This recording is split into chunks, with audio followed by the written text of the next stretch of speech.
নাসাই শরীফ হাদিস নাম্বার 3174 নম্বর হাদিস।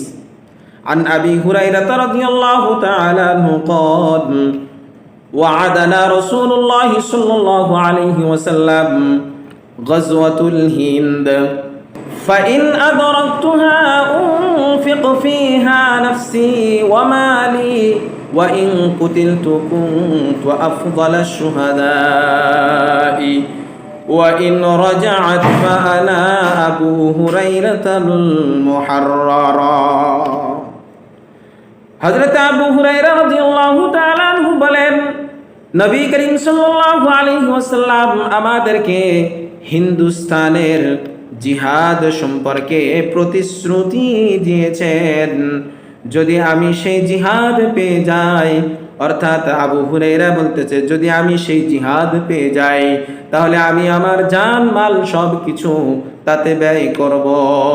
এতে যদি আমি শাহাদত বরণ করি তাহলে আমি হব সর্বশ্রেষ্ঠ শহীদ।